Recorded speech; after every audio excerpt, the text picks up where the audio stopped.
The newsday continues here on One News Now. I'm Riza Diaz.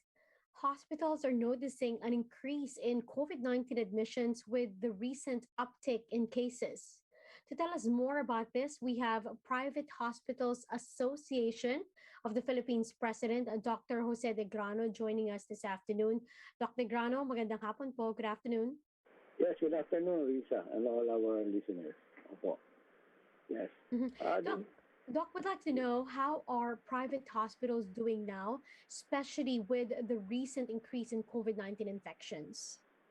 Well, all the private hospitals are already prepared to accept COVID cases, especially those in the moderate, severe, and critical categories. We are mandated to open up at least 20% of our allocated beds. We have allocated 20% of our beds for COVID cases, and so the hospitals are ready and prepared to admit these patients.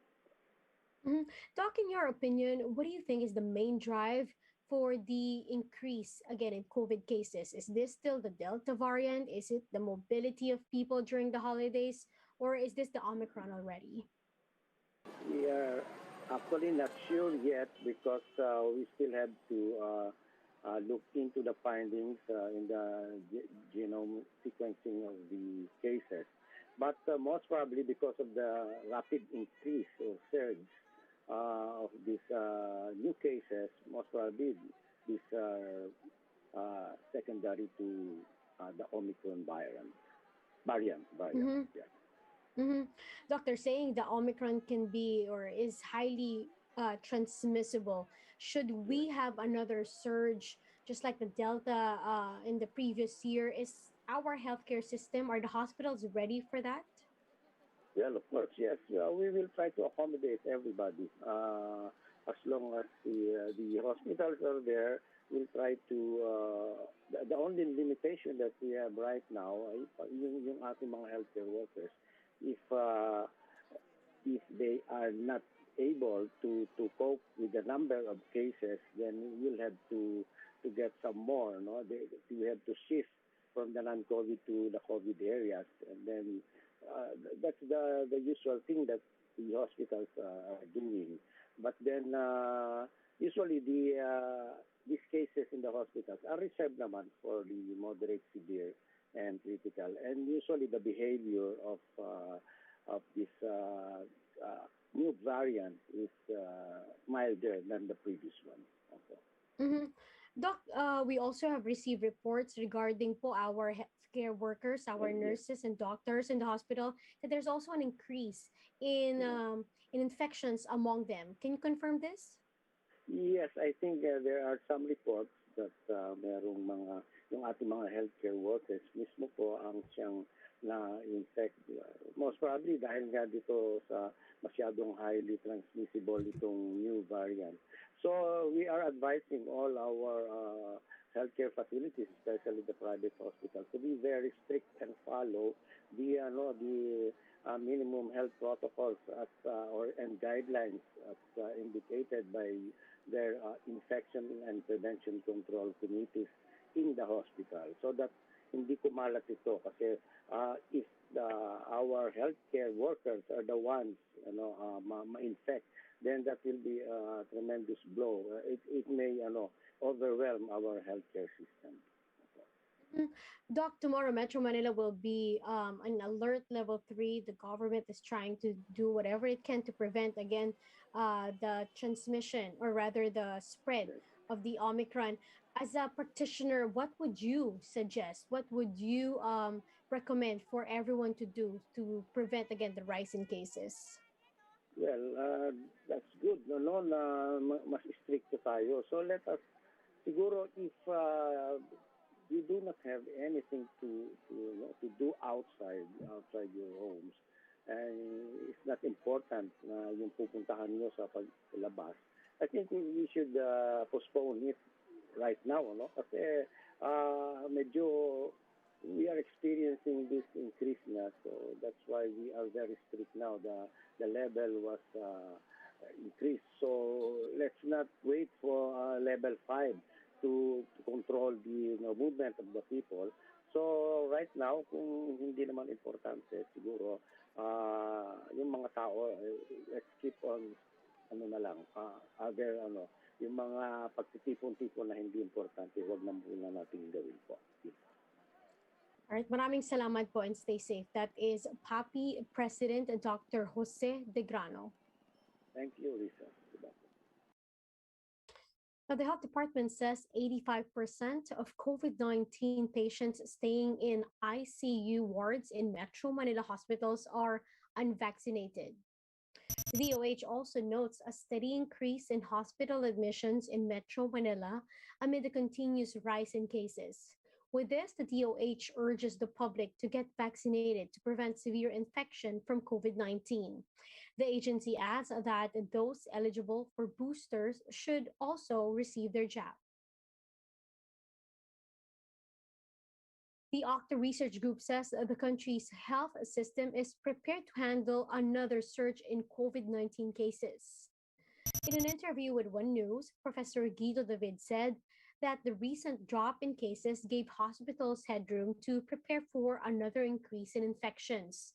However, David noted that health workers may be getting infected due to the more transmissible Omicron variant. Healthcare workers may be getting down with COVID as well because of the more transmissible Omicron variant. And that would be a concern because, of course, that would reduce the number of healthcare workers working in hospitals. David also sees cases to easily surpass the surge driven by the Delta variant in August last year.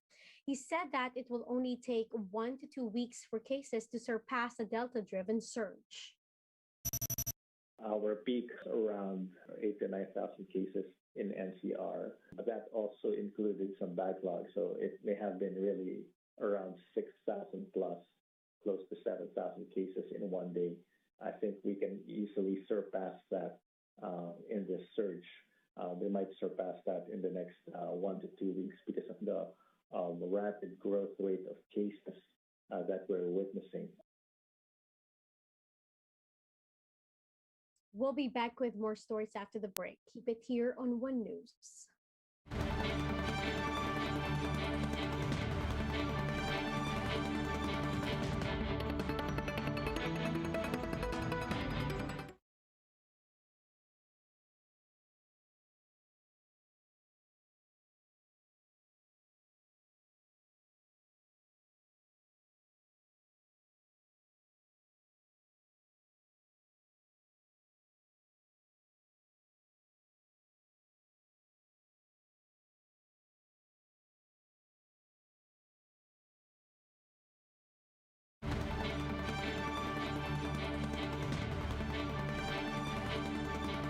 You're still watching One News Now. I'm Riza Diaz.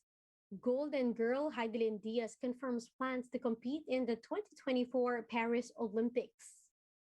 Via social media posts, the Tokyo Olympics gold medalist expressed her intention to compete as she held a model of the Eiffel Tower with the caption, "New Year, New Beginning, New Goal."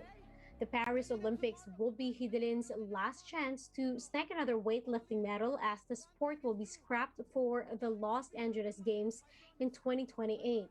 But before anything else, Hidelin will likely compete first in the Southeast Asian Games and the Asian Games this year.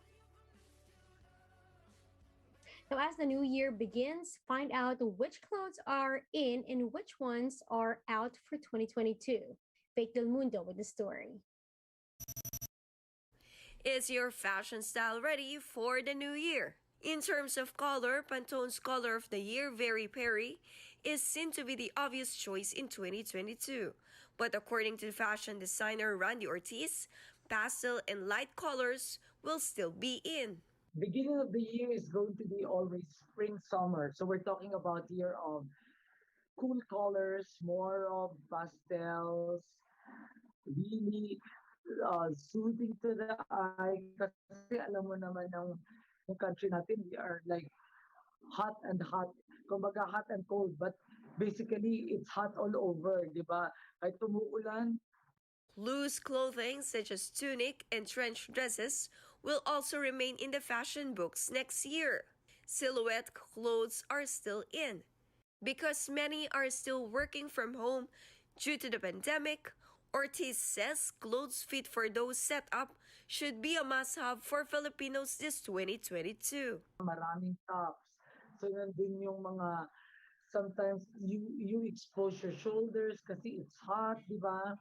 Yung iba naman, garterize, para just to make the movement more practical for every wearer. Still expected to be in fashion next year are patterned, printed, and floral prints. The fashion designer also noted that since the onset of the pandemic, face masks have become a part of our daily lives. That's why Filipinos now include the choice of mask designs in their overall getup. Also, because of the pandemic, Ortiz says Filipinos have become less particular on their choice of clothes. This as many prefer comfortability in this time of crisis where they're just trying to fulfill their basic needs. It has always to be friendly to the wearer kasi nandun pa rin yung sasagutin kanina, saan ko naman to susuotin? For 2022, the Filipino designer urges the public to patronize local fashion products in order to revitalize our fashion industry, as well as to promote Philippine fashion. Appeal ko lang is that tayong mga Filipinos, we shouldn't forget to patronize our own products. Anything that is local, for me, that is very important kasi we have to take care of our artisans. For News 5, Faith Del Mundo, we are One News. And those are the top stories of the hour. Join us later again at 2 in the afternoon as we continue to monitor the day's biggest stories. You can also catch One News on Signal Play app. Register for a free account now at www.signalplay.com and stream One News live anytime, anywhere. I'm Riza Diaz. Mask on, wash hands, and stay safe, Philippines. We are One News.